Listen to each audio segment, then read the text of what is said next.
여러분 안녕하십니까? 라디오 전망대 송유라입니다.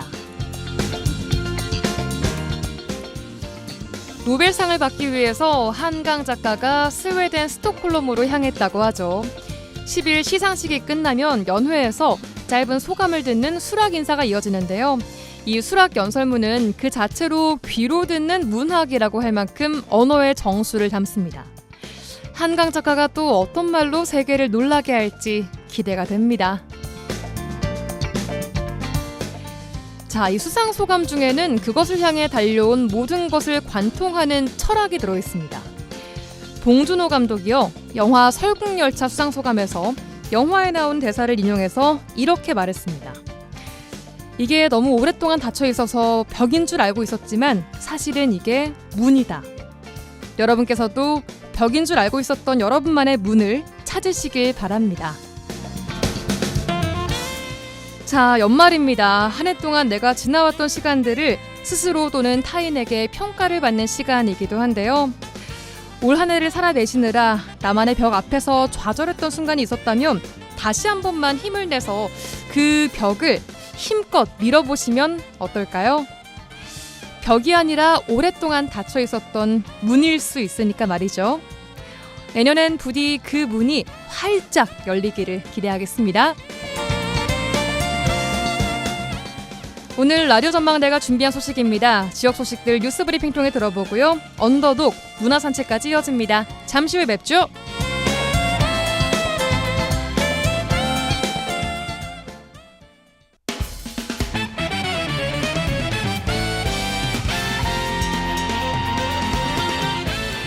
라디오 전망대 12월 3일 화요일 순서 출발합니다. 지역 뉴스부터 정리해보죠. 뉴스 브리핑. 빅터 뉴스의 장봉현 기자 연결합니다. 안녕하세요. 네, 안녕하세요. 장봉현입니다. 네, 첫 소식은 여수산단 소식입니다. 그룹 위기에 진앙이라는 오명을 쓴 롯데케미칼이 여수공장 일부 가동을 중단한다는 소식이군요. 네, 그렇습니다. 롯데케미칼은 여수 국가산단 내 1공장부터 3공장이 있는데 이 가운데 2공장 가동 중단 절차에 돌입을 했습니다. 네. 생산시설을 비우고 질소를 충전하는 이른바 박스업으로 가동을 정지한 상태에서 설비를 보호하는 그런 조처인데요. 공장은 상반기 중 페트에 이어 이번에 에틸렌 글리콜, 산화 에틸렌 유도체 등 생산 라인을 멈춰 세웠는데요. 네. 재가동할지 매각을 추진할지 등 방침은 아직 확인되지 않았습니다. 다만 공장 측은 이 공장에서 근무하던 직원 70여 명을 전환 배치하기로 해서 재가동은 불투명해 보이고요. 네. 이는 가동할수록 손해만 커진다는 판단이 작용된 것으로 해석이 되는 거거든요. 예. 롯데케미칼은 3분기 4,136억 원 등 올해 들어서만 6,600억 원대 영업 손실을 기록을 했습니다. 사측은 저수익 자산 매각에 나섰고 여수 대산 공장은 원가 절감 프로젝트를 진행을 하고 있습니다. 네, 계속 나오고 있는 여수산단의 위기, 그중에서 롯데케미칼 소식으로 시작을 해봤습니다.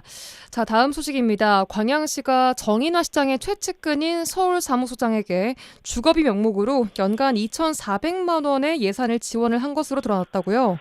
네, 광양시는 임대차 계약서 등 관련 서류도 확인하지 않은 채 서울사무소장 6급 박모씨 통장으로 매달 현금 지급하는 등 사실상 업무 추진비 용도로 예산을 편법 집행해 논란인데요. 네. 광양시는 지난 2013년부터 서울 마포구 공덕동에 있는 전남도 서울사무소 내에 광양시 서울사무소를 두고 있습니다. 네.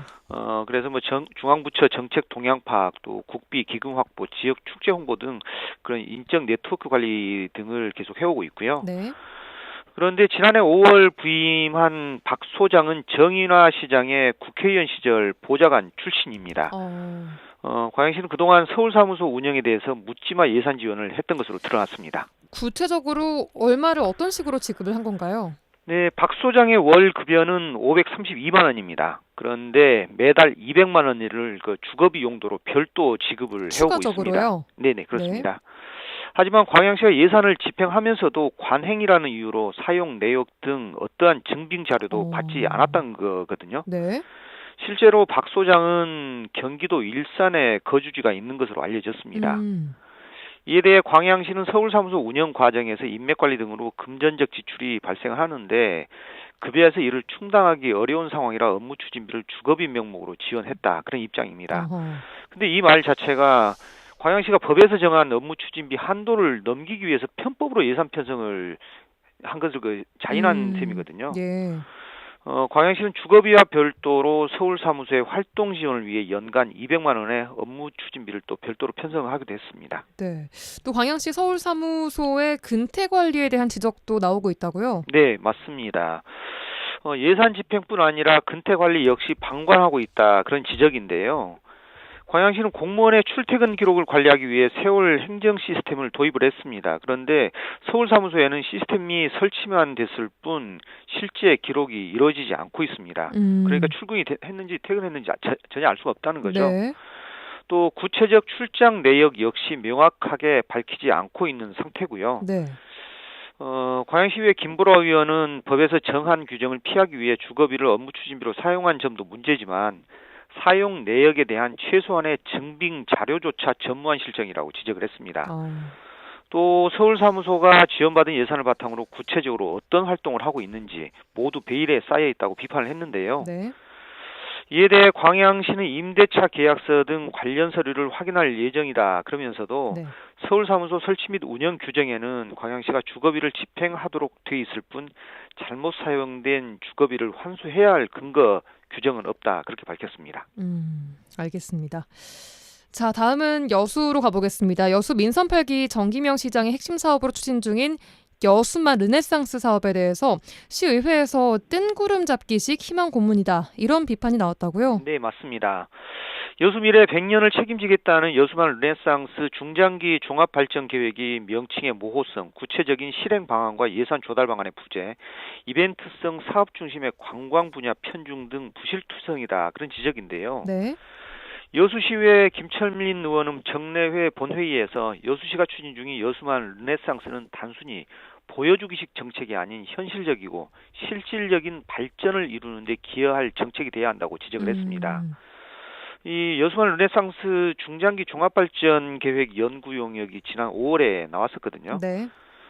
그런데 김 의원은 르네상스라는 이름의 모호성과 추상성으로 시민들에게 현실적이고 실질적인 비전을 제시할 수 있을지 의문이다, 그렇게 우려를 했습니다. 예. 여수시의 실질적 현안과 목표를 보다 직관적으로 드러내는 명칭을 사용하는 것이 더 바람직할 것이다, 그런 지적인데요. 네. 연구 결과물이 제시한 계획 실행을 위한 예산 확보 방안 문제도 짚었습니다. 네. 이 실효성을 담보하기 위해 예산 확보가 가장 중요한데 비전과 목표만 거창했지 이를 실현하기 위한 재원 조달 방안은 제시되지 않았다는 거거든요. 네네. 특히나 요즘에 지방세랄지 국세 이런 교부세가 상당히 많이 줄어들고 줄었죠. 있는데 내년 예산도 정말 어렵거든요. 그래서 김 의원은 단순히 여수시 예산만으로 충당할 수 없는 문제라면 국비 지원이나 민간 투자 유치, 또 중앙정부의 협력 방안의 구체적 계획 등이 포함되어야 할 것이고 네.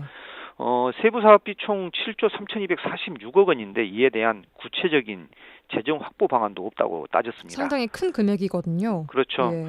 그래서 용역에 투입된 예산이 1억 7천여만 원, 선포식에 2천만 원 이상의 예산, 또 무엇보다 이와 관련된 많은 행정 인력이 소요가 됐는데 네. 모든 부서가 여기 나온 계획만 진행하려면 예산과 행정력의 효율성에 대해 깊이 있는 고민을 해야 할 것이라고 꼬집었습니다. 네, 관련해서 이벤트성 사업 중심의 계획도 도마에 올랐다고요? 네, 맞습니다. 국제 해전 엑스포와 같은 대규모 이벤트성 사업이 포함되어 있지만 이 같은 사업이 중장기적인 도시 발전에 실질적으로 기여할 수 있을지 의문이라고 비판했습니다. 예. 김 의원은 이벤트는 대부분 개최 시점에만 집중된 효과를 가지고 그 이후에는 구체적인 활용 방안이 없으면 유지 비용 증가랄지 또 계획의 수정 반복, 시설 방치 문제를 낳게 되는데 이는 시민들의 갈등을 초래할 가능성이 크다는 사실을 여수시가 이미 경험하고 있다면서 재검토를 촉구했습니다. 네. 또 이벤트성 사업이 지역의 고유한 역사, 산업, 문화와 밀접하게 연계되지 않는다면 결국 일회성 행사에 그치고 말 것이라고 우려를 했는데요. 네. 지나친 관광 중심의 비전 제시도 문제로 지목됐습니다. 여수만 르네상스의 주요 내용이 관광 관련 사업이 대부분을 차지하면서 기술 산업 발전, 주거 환경 개선, 또 지역 일자리 창출 등 다른 중요한 과제들을 소홀히 했다. 그런 그런 비판인 거거든요. 네. 그래서 김 의원은 관광 산업 중심의 계획이 아니라 여수시 전 분야를 아우르는 균형 잡힌 계획을 수정하고 예산 투입 대비 효율성을 높이기 위해 실현 가능성 검토를 철저히 해달라 그렇게 주문했습니다. 또 무엇보다도 사업에 대해서 선택과 집중, 구체적인 재원 조달 방안을 마련하라 그렇게 촉구를 했습니다. 네, 여수시가 뭐 앞으로 들어갈 예산은 계속해서 많은데 재원은 참 어렵고 네. 말씀하신 대로 충분한 검토가 필요한 일들이 참 많은 것 같다는 생각이 듭니다. 네, 맞습니다. 자, 오늘 뉴스 브리핑 여기까지 듣겠습니다. 빅터뉴스의 장봉현 기자였습니다. 수고하셨습니다. 네, 고생하셨습니다.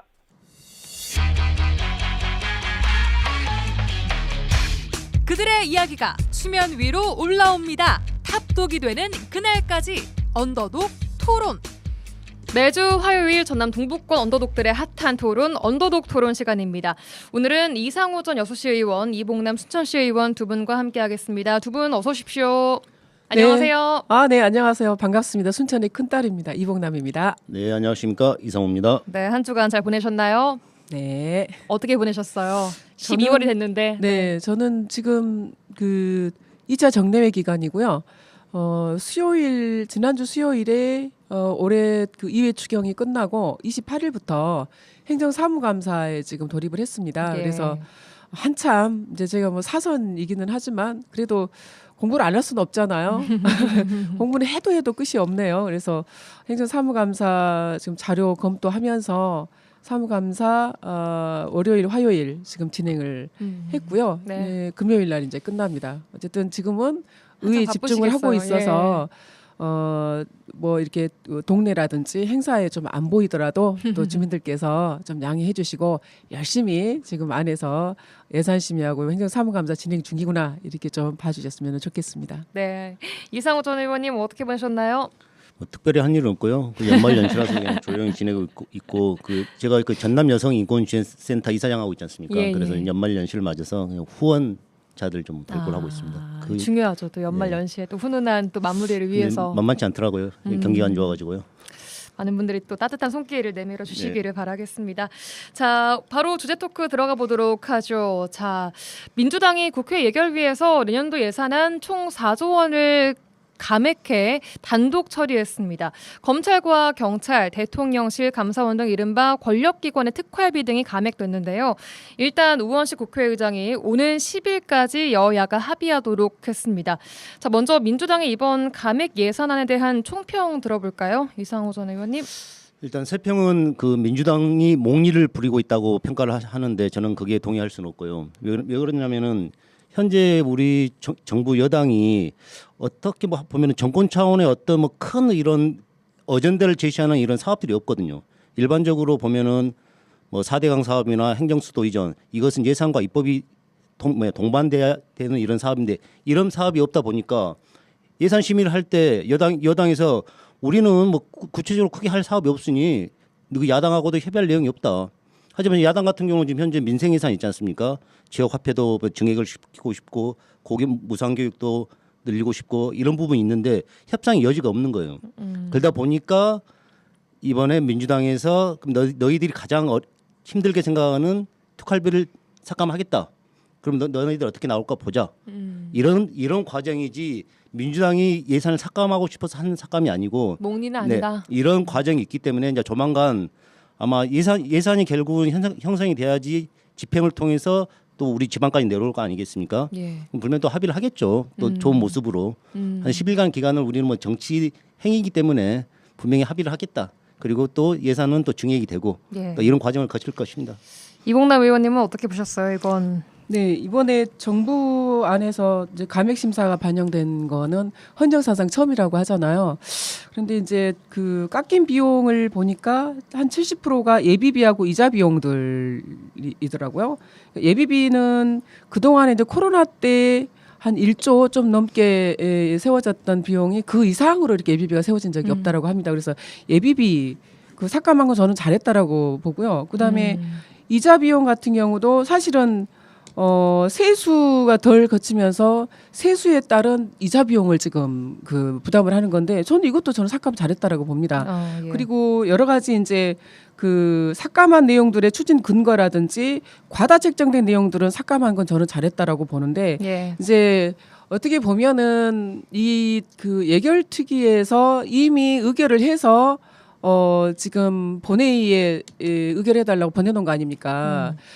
이제 우현식 국회의장께서 이렇게 담화문도 좀 발표를 했는데 그래도 그렇다라고 하더라도 여야 간에 좀 합의를 통해서 저는 적절하게 예산을 좀 증액 삭감할 필요가 있었다라고 하는 측면에 있어서는 네. 피해는 지금 국민들이 다 보지 않겠습니까? 또 일부 지자체에서는 또 지역 예산이 좀 반영이 안 되고 또 증액해야 될 부분들이 남아 있어서 굉장히 지금 노심초사하고 있다라고 하는데 아마 뭐 10일까지 여야 간에 잘 좀 조정이 네, 돼서 알겠습니다. 협의가 되지 않을까 이렇게 좀 기대를 해봅니다. 네, 지방의회도 내년도 예산안 심사와 의결의 시간입니다. 지방의회도 상임위 예산결산특별위원회를 거쳐서 본회의에서 예산안을 심의 의결할 텐데 지방의회에서는 예산안 증감액 심사와 의결 어떻게 하고 있습니까? 이상호 의원님.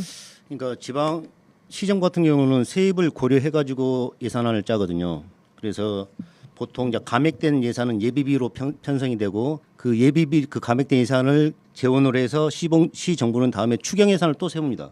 결국은 이 예산이 시민을 위해서 쓰는 예산은 똑같은데 의회에서는 감액을 시켰기 때문에 우리가 열심히 일했다 이래서 우리 이런 걸 보여주는데 결국은 이게 다시 또 예산으로 편성이 되거든요. 그럴 바에야 차라리 시 정부 같은 경우 시 정부도 마찬가지 시의회도 마찬가지로 그 중앙정부 같이 증액을 할 수가 있습니다. 시정부가 동의하면은. 네. 근데 역사상 이런 적은 한 번도 없어요. 감액만 늘 네, 감액만 있었어요. 했지 증액을 한 적이 한 번도 없고 왜냐하면 증액을 하기 위해서는 의제를 정하고 이걸 모든 의원들이 동의를 해주셔야 되는데 이런 과정을 거치기가 힘들다 보니 그냥 감액하고 마는데 제가 의원할 때 제가 운영위원장 할 때 제가 이걸 요구를 했었거든요. 예. 우리도 감액을 한 것을 예비비로 편성하지 말고 우리 증액을 한번 해보자고 요구를 했었는데 예. 그때 예결선 위원장이 좀 말을 안 듣더라고요. 이외야 뭐 귀찮고 또 뭐 어떤 구체적인 의제가 없기 때문에 그렇겠지만은 시의회도 분명히 이런 행위를 해야 된다고 좀 보고 있습니다. 적극적으로. 네. 예. 이 예산안 의결 관련해서 국회와 지방의회가 다른 점이 지자체장이 제의 요구를 할 수 있다는 거 아니겠습니까? 이봉남 의원님 설명해 주시죠. 네. 헌법 53조, 54조에 따라서 대통령은 법률안에 한해서만 제의 요구가 가능하도록 되어 있습니다. 반면에 지방의회는 지방자치법 120조 또 121조에 따라서 법률안뿐만 아니라 조례안뿐만 아니라 예산안도 제의 요구가 가능하거든요. 예. 근데 이제 이 제의 요구를 한다는 것이 사실 그렇게 쉽지가 않습니다. 이제 제의 요구를 할 수 있는 사항들이 몇 가지가 이제 그 명시가 되어 있어요. 네. 이 지방의회에서 의결을 한 것이 좀 월권행위였다. 또 법령에 위반이 됐다거나 공익을 현저히 해쳤다고 인정되면은 의결 사항을 받은 날로부터 한 20일 이내에 그 이유를 붙여서 제의를 요구할 수 있거든요. 예. 그런데 이 제의 요구를 했을 때는 그 사항뿐만 아니고 전체적인 부분에 대해서 제의 요구를 해야 되는 사항이기 때문에 네. 사실은 이제 집행부 입장에서 보면 굉장히 이게 부담스러운 거거든요. 그래서 지금까지 모르겠습니다. 제가 뭐 순천이라든지 네, 순천 인근 지역 지역에서도 어떤가요? 제의 요구는 없었던 걸로 알고 있고요. 제가 의정 활동했던 기간에도 없었고 실제 제의 요구하기가 네. 쉽지가 좀 않습니다. 반면에 이제 아까 그 예산안 관련해서 이제 그 지방의회에서 감액은 가능하지만 증액이 쉽지가 않습니다. 근데 예. 이 부분도 단체장이 이 동의를 했을 때 증액이 좀 가능한데 우리 순천시의회에서는 증액 요청을 해서 한번 증액을 한 적이 한번 있습니다. 아, 그래요. 네, 우리 그 순천대 의대 유치와 관련해서 의대 유치를 하려면 사실 좀 용역이 좀 필요하지 않습니까? 예. 그래서 아마 제 기억으로는 7대 의회 때인가요? 의회에서 용역비를 증액했어요. 예, 요청을 해서 수정안이 제출이 돼서 관련해서 한번 이렇게 증액 요청을 한 적이 있는 걸로 알고 있습니다. 이 의원님 여수에서는 제2 요구권 지자체장이 한 적이 있습니까? 제 기억으로 한 번 정도 있는데 실질적으로 의원들은 이런 생각을 하고 있어요. 만약에 시 정부에서 의원들이 의결한 내용을 시 정부에서 제의 요구를 한다, 그럼 시의회를 무시하는 차사라고 이런 식으로 생각해서 절대 통과를 안 시켜줍니다. 그러니까 이제 조심해야 되는데 실질적으로 안건 자체가 뭐 그리 뭐 복잡한 안건이 아니고 복잡한 예산이 아니기 때문에 뭐 제의 요구는 하지 않고 네. 그럼 다음에 추경 때 보겠습니다. 이런 식으로 다 거의 다 넘어갑니다. 그냥. 그리고 증액한 적은 여수는 저 때는 없었어요. 없었구나. 예, 제가 의정 활동하는 동안은 없었는데 예. 그 전에는 한 번 있었다 그러더라고요. 70억짜리 도로 예산 증액건이 있었는데. 예, 알겠습니다. 오늘 예산안 시즌 맞이해서 지방의회의 예산안 심의 의결 과정 또 특이점들 함께 알아봤습니다. 광고 듣고 와서 두 분 의원님들께서 가지고 오신 주제로 열어보죠.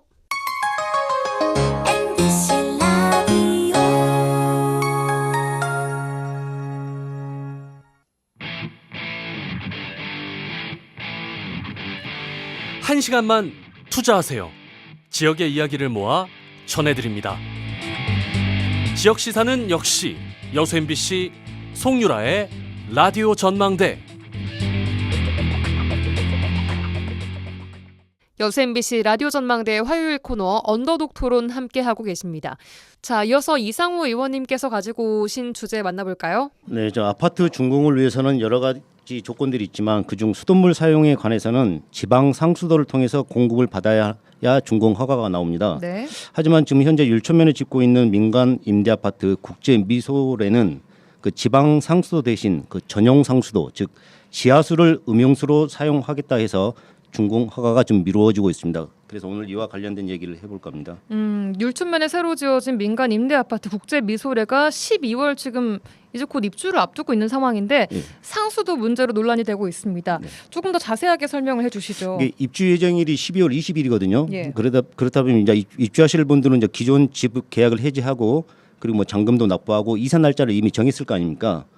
그래서 준공이 되면은 그 건물에 등기가 되고 등기가 되면은 본인들 임대 보증금에 대해서 보증 설정을 해야 될 거 아니겠습니까? 예. 근데 지금 이게 안 되고 있는 상황입니다. 그래서 지금 상수도 관련해서 시정부의 현재 입장 같은 경우는 그 주택법에 근거해 가지고 지방 상수도를 사용하지 않으면은 건축 준공을 내줄 수 없는 상황입니다. 예.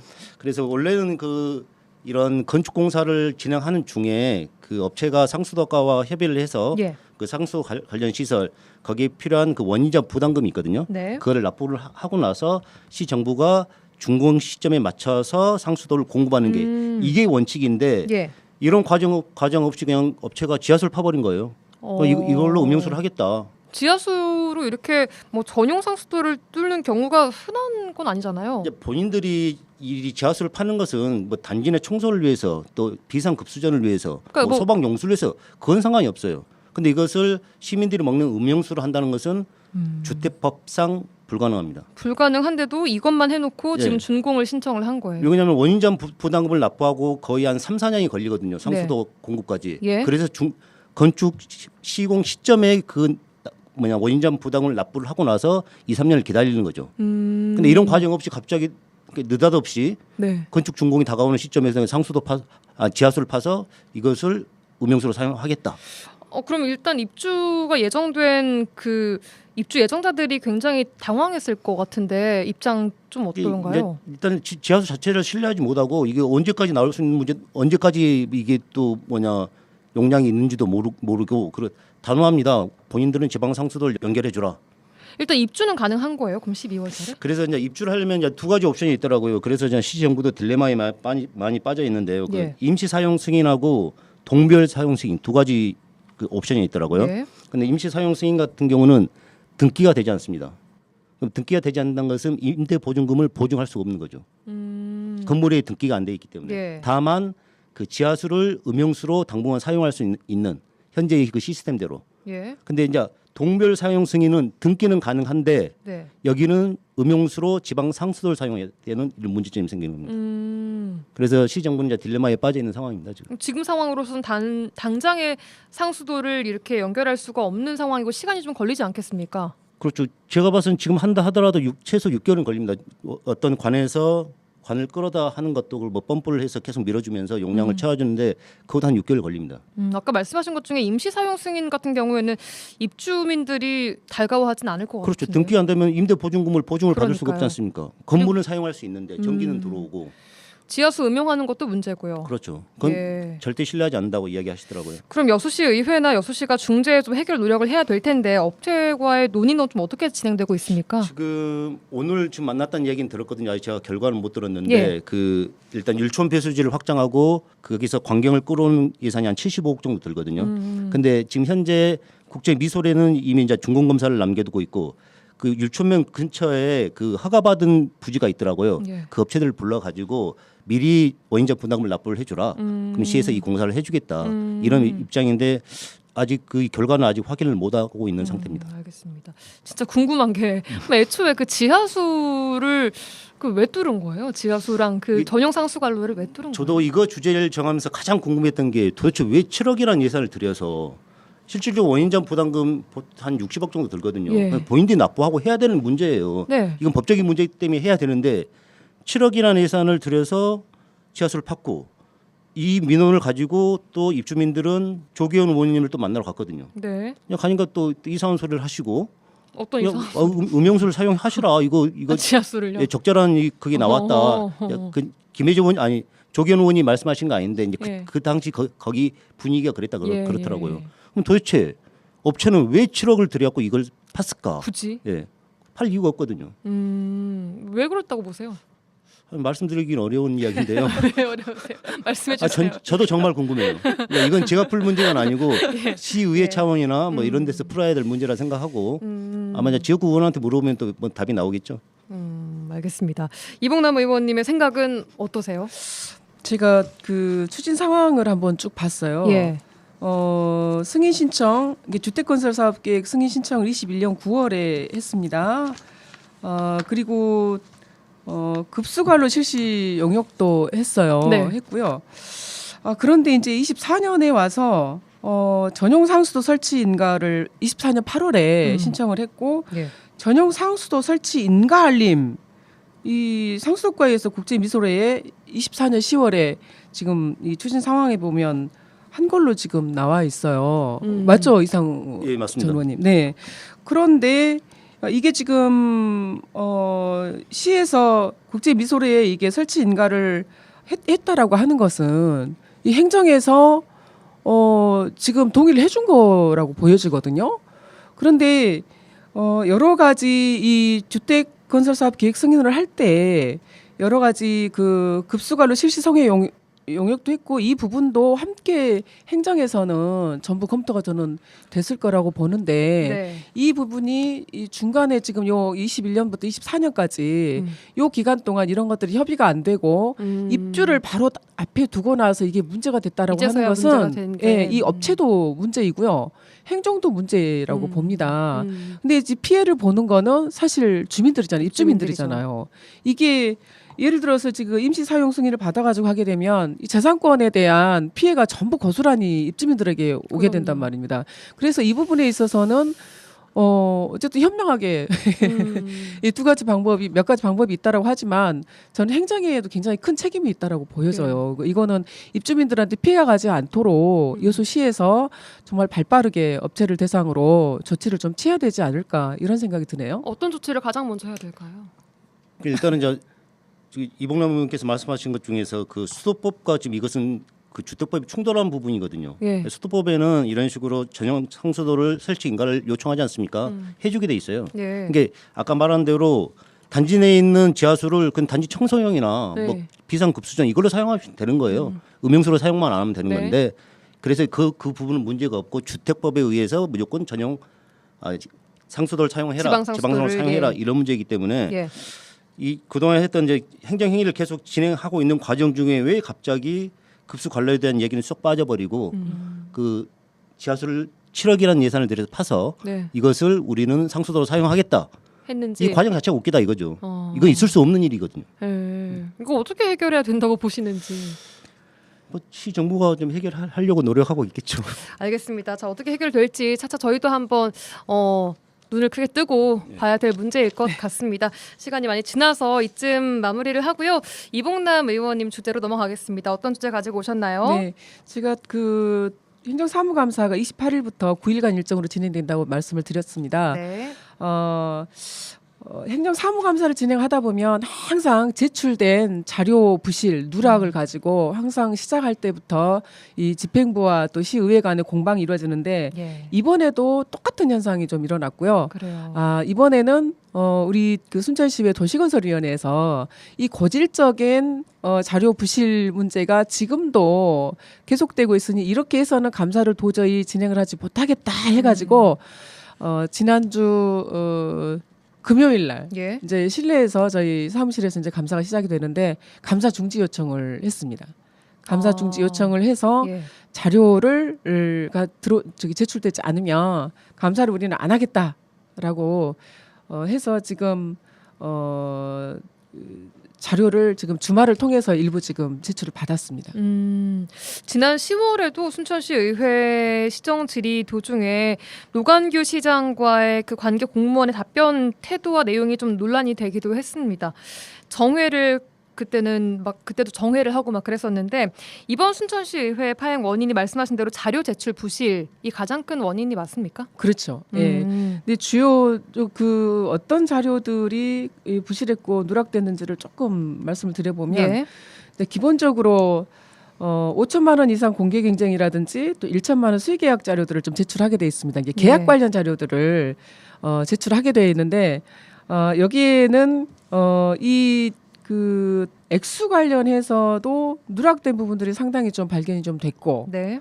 또 계약 금액하고 도급액을 좀 적게 되어 있거든요. 네. 그런데 이 계약 금액은 적지를 않고 또 예전 금액도 좀 틀리게 기재가 되어 있는 경우도 많고요. 그러니까 이거는 회계부서하고 지금 담당 관리부서하고 이 서로 이렇게 소통이 안 된다라고 하는 거거든요. 예. 그래서 이 자료도 좀 틀렸고 또 성립전 예산이 있습니다. 이게 성립전 예산은 의회에서 승인받기 전에 또뭐 상임위원장이나 또 예결특위위원장 또 그 의장님과 이제 결재를 받고 집행되는 예산들이 좀 있는데 성립전 예산도 누락된 것들이 좀 많이 있고요. 예비비 작성도 좀 부실하고 또 각 부서에서 관리하고 있는 법정위원회가 좀 상당히 많습니다. 네.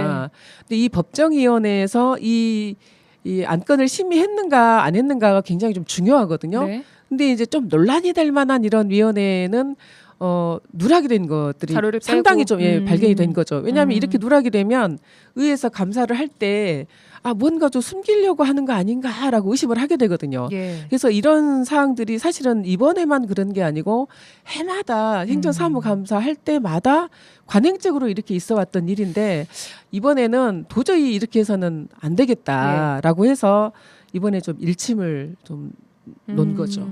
이성호 의원님 이렇게 자료 제출 부실, 답변 부실에 대한 문제가 지속적으로 나오는 건 왜 그렇다고 보세요? 뭐 숨기고 싶은 게 있겠죠. 그래서 일반적으로 그 행정사무감사라는 목록을 정하거든요. 네. 그래서 시정부에서 시의회에 제출하고 그러면 시의회에서는 부족한 부분을 다시 자료 요청하거든요. 그걸 안 갖다 준다는 소리거든요. 왜 숨기고 싶은 게 있거든요. 수의계약 같은 경우는 뭐 2천만 원 이하는 수의계약을 하지 않습니까? 예. 정당하게 만약 100개 업체가 있었으면 100개 업체가 빙빙 돌아가면서 순번대로 하는 게 원칙인데 그렇지 않은 경우가 많거든요. 이런 것은 이제 시의원들이 꼭 보고 싶어 하거든요. 행정사무감사 때. 예. 근데 일반적인 자료를 제출하면 볼 수가 없거든요. 아까 말씀하신 대로 금액을 적어야 되고 뭘 써서 저희들이 일목요연하게 한눈에 볼 수 있도록 데이터를 주면 그걸 입력해서 주셔야 되는데 예. 안 주시거든요. 이런 부분을 지적하는 것 같은데 예. 열심히 하셔야죠. 행정감사를 통해서 모든 걸 밝혀내야죠. 이게 지역민 입장에서 봤을 때는 그냥 처음부터 완벽한 자료를 주면 되는 거 아닌가, 투명하게 공개를 하고 한치의 그런 뭐 숨김 없이 해야 되는 거 당연한 건데 이런 문제가 자꾸 나온다는 게 좀 신뢰도에도 문제가 갈 거라 생각을 그렇죠. 해요. 예. 네. 지방의회 차원에서 이 문제를 제도 내에서 풀어나갈 수 있는 방법은 뭘까요, 이봉남 네. 의원님? 우선 이제 그 부실한 자료들, 누락된 자료들은 주말 동안 또 해당 부서에서 다 취합을 해서 1차적으로 이제 자료 보충하고 보완은 좀 했습니다. 예. 물론 완벽하지는 않지만 네. 이 제출된 자료를 가지고 이제 월요일 오후부터 이제 감사를 도시건설위원회에서 이제 시작을 했고요. 네. 사실은 이 부분이 집행부에 좀 관행적으로 이런 행태들이 좀 지속되었던 거 아닌가 싶습니다. 그래서 이 매년 자료 제출 때마다 행정사무감사 때마다 같은 사항이 발생을 하기 때문에 이거는 집행부의 문제이기도 하고 또 이와 관련해서 의회에서 강하게 이 부분을 짚고 또 예산으로 이것을 삭감한다든지 어떤 이런 그 행동으로 같이 이렇게 연동이 돼줘야 되는데 이것이 안 되었다라고 하는 측면에서 보면 네. 의회와 집행부의 공동 저는 책임이다라고 하는 부분을 좀 짚어보고 싶고요. 예. 이제 이 부 해결 방안에 있어서는 실제 이 행정사무감사 및 조사조례에 의해서 지방자치법과 함께 이 증인들이 전부 선서를 하거든요. 거짓 네. 증언을 하지 않겠다. 네. 자료에 대해서 성실하게 답변하겠다라고 예. 하는데 이 부분이 사실 지켜지지 않은 부분입니다. 그래서 뭐 필요하다라고 하면 과태료라든지 이런 부분들을 정확하게 좀 이렇게 부과할 필요가 있지만 그래도 조금 전에 말씀하신 대로 이제 신뢰관계가 있기 때문에 이 관행적인 행태들을 좀 타파하기 위해서 이번처럼 이렇게 강하게 제동을 걸고 예. 이후에는 좀 충실하게 네. 자료를 보완해서 사무감사를 제대로 좀 네. 할 수 있도록 하는 계기가 필요하다라고 생각합니다. 그게 또 의회가 해야 될 일이 아닐까 싶습니다. 이상호 의원님 덧붙일 말씀 없으시면 예, 없습니다. 예, 여기서 마치도록 하겠습니다. 자, 오늘도 이봉남 순천시 의원, 이상호 전 여수시 의원 두 분과 함께 여러 가지 주제를 가지고 토론해봤습니다. 오늘 말씀 고맙습니다. 네, 네. 수고하셨습니다. 감사합니다.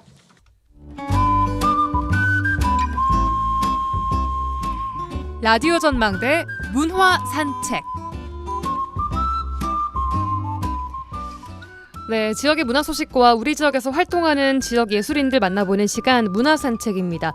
오늘도 김지연 리포터와 함께합니다. 어서 오세요. 안녕하세요. 네, 오늘은 어떤 분 만나볼까요? 네, 여수, 순천 등 지역에서 클래식 활동을 해오던 젊은 뮤지션들이 새롭게 앙상블 살렛 루챔을 창단했습니다. 오, 첫 이름이 연- 뭐라고요? 살렛 루챔이요. 살렛 루챔. 네. 네. 첫 연주회를 6일 갤러리 빛과 소금에서 개최하는데요. 바이올리니스트이자 김앤옥 음악 감독의 이야기로 들어보시죠. 안녕하세요. 앙상블 살렛 루챔의 음악 감독 김앤옥이라고 합니다. 이제 여수에서 전문적인 연주자로 활동하시던 분들을 이렇게 한 분 한 분 모셔서 이렇게 팀을 만들었습니다. 살렛 루챔이라는 뜻은 이제 라틴어로 빛과 소금, 그러니까 음악을 가지고 청중들에게 감동과 감화를 주고 나아가서는 여수와 전남 동부권의 문화예술에 기여하고 그다음에 음악을 통해서 어떤 문화 공감대를 확고히 하고자 이렇게 만들어진 팀이기도 합니다. 그럼 어떤 분들이 모이게 되셨는지도 이야기 좀 들어볼게요. 처음에는 저와 이제 제 동생인 첼리스트 김엘림 그리고 이제 피아노 하셨던 한 분하고 이렇게 저희가 트리오를 결성을 해가지고 연주를 시작을 했었고요. 첼리스트 김엘림 선생님하고 동료지간이고 또 함께 연주했을 때 굉장히 시너지가 있었던 좋은 이제 선생님들을 저희가 한 분 한 분 모셔가지고 비전에 동의가 되신 분들 그때 이제 저희가 이제 창단이 이제 되었고요.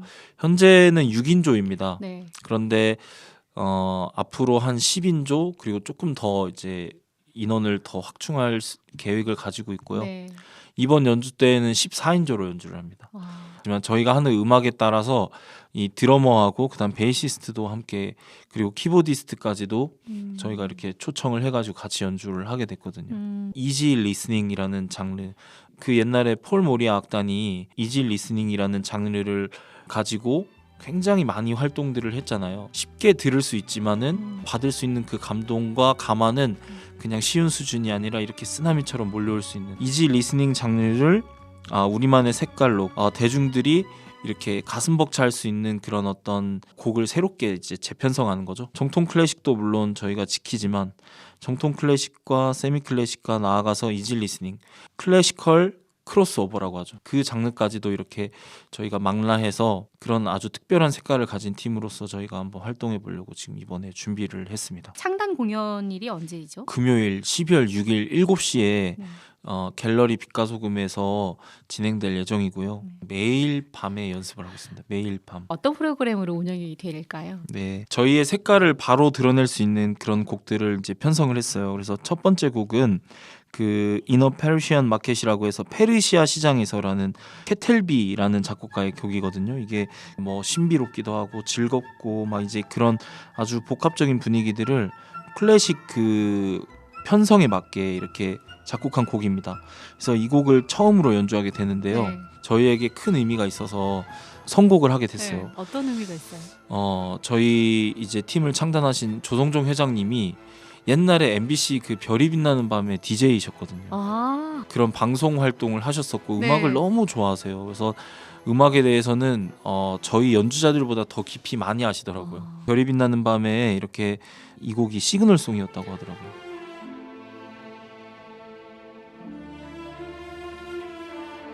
그다음에 The Exodus Song이라고 해서 영광의 탈출 OST 오리지널 사운드 트랙 곡을 이제 두 번째로 이어서 바로 연주를 할 텐데 네. 이 곡 또한 이제 저희가 앞으로 어떻게 활동을 할 것이다라는 것들을 보여주는 곡이에요. 그래서 이 곡은 이제 영화의 OST잖아요. 그리고 아주 오래된 클래식하고 올드한 곡이기도 하고요. 그래서 이런 곡들을 저희는 굉장히 멋지게 편곡을 해서 관중들한테 들려드리는 거죠. 저희가 왜 이런 올드 클래식을 이렇게 앞으로 이제 이지 리스닝 장르에 넣어서 연주를 하려고 계획을 했냐면 그 문화 소비층에 기성세대 분들이 굉장히 많으시더라고요. 네. 공연장을 가봐도 굉장히 많은 기성세대 분들이 음악을 즐겨 찾으시고 또 아이가 있는 그 부모 세대들이 굉장히 많이 찾는다 이런 것들을 제가 발견하게 됐어요. 근데 이제 편곡을 맡겨서 서울에 있는 유명한 편곡자하고 저희가 작업을 같이 하게 됐는데 네. 연주를 했는데 연주를 하면서 막 감동이 되는 생명력이 너무 큰 거예요. 그래서 앞으로 이런 류의 음악들을 더 많이 개발을 해서 네. 저희의 어떤 레퍼토리로 지금 만들려고 지금 계획을 하고 있습니다.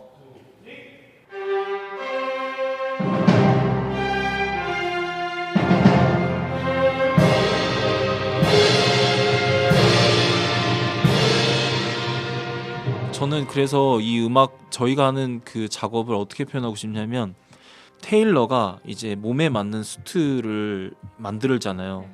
그 아주 오래된 그 장르의 그 수트를 현대에 맞게 재해석하는 그래서 이제 그 테일러가 수트를 이제 테일러링을 해가지고 저희한테 탁 주면 저희는 그걸 연주하는 거죠. 그러면 이제 그게 마치 아주 딱 맞는 옷을 그렇지만 아주 오래된 느낌의 그 올드한 그 클래식한 느낌을 가지고 저희가 그 수트를 입는 것 같은 그런 느낌으로 연주를 하고 있어요. 이번에 함께 창단 공연에 참여하시게 될 게스트분들도 소개 좀 부탁드릴게요. 아, 네. 가야금에 너무 좋은 음색을 가지신 우리 신혜미 선생님이 아마 협연을 해주실 것 같고요. 네. 이진수 선생님께서도 서울에서 내려오셔서 함께 연주할 것 같습니다. 이 지역에서도 유명한 걸로 알고 있습니다. 백야도에서 저번에 촬영을 하셨던데 테너 류정필 선생님이 뱃사메 무초, 포르나카베짜 같은 곡들을 연주해 주실 거고요. 그다음에 소프라노 강미소 선생님이라고 계신데 이분은 순천이 고향이시라고 합니다. 그래서 오 거룩한 밤, 넬라 판타지아 같은 곡들 저희와 함께 협연해 주실 예정입니다. 그리고 특별히는 이제 클래식 기타인데요. 또 서울에서 아주 유명한 분을 모셨습니다. 그래서 이건화 선생님이라고 해서 저희와 함께 탱고도 연주하실 거고 와. 또 디어 헌터의 오리지널 사운드 트랙 카바티나라는 곡도 아마 연주해 주실 겁니다. 또 유망한 첼리스트가 와서 이번에 객원 수석을 맡아주기로 했습니다. 형제와도 같은 박세호라는 첼리스트인데요. 저음악기들 전반적으로 리딩 해주고요. 아주 탄탄한 편성으로 이번에 공연을 준비했습니다. 그래서 게스트들도 너무 좋고 연주라는 데 있어서 저는 인격이 굉장히 중요하다 보거든요. 좋은 인격을 가진 사람들이 많으면 좋은 연주가 나오더라고요. 네. 그런 류의 어떤 것들도 좀 느끼실 수 있을 거라고 기대하고 있습니다. 그 마지막 퍼즐이죠. 아주 중요한 이제 청중들이 오셨을 때 그 연주를 할 때 얼마나 참 감동적일까 이런 생각들을 하고 있습니다. 이들이 있을 때 비로소 우리가 온전한 예술로 이것들을 향유할 수 있구나 이런 것들 느꼈거든요. 네. 루챔 서포터즈라고 해서요. 네. 공연 때마다 함께 참여해서 공연을 보고 공연이 어떻게 되었으면 좋겠다 디스커션 할 수 있는 그래서 함께 만들어가는 공연을 하려고 하고 있는데 그리고 나아가서 음악 연주단체뿐만이 아니라 네. 사회의 빛과 소금이 되고 싶다 이런 생각을 했어요. 음악이 필요한 곳에 가서 우리가 음악을 연주하기도 하고 어떤 지역사회의 어떤 활동에도 함께 참여할 수 있는 그런 팀으로 좀 성장하고 싶은 게 저의 비전이기도 합니다. 살롱 드 살렌 누챔이라는 이름으로 이제 그 공간이 아마 재탄생할 것 같아요. 뮤직 아트 갤러리의 개념이 될 것 같습니다. 여수 지역의 크고 작은 단체들이 수많은 예술을 사랑하는 문화인들이 그곳에서 모여서 커피도 마시고 공연도 듣고 또 대화도 하고 다양한 이제 새로운 것들이 계속 재창조될 수 있는 그런 공간으로 저희가 지금 만들어 나가고 있거든요. 이번 연주가 그곳에서 처음으로 정식으로 아마 이루어지게 될 것 같습니다.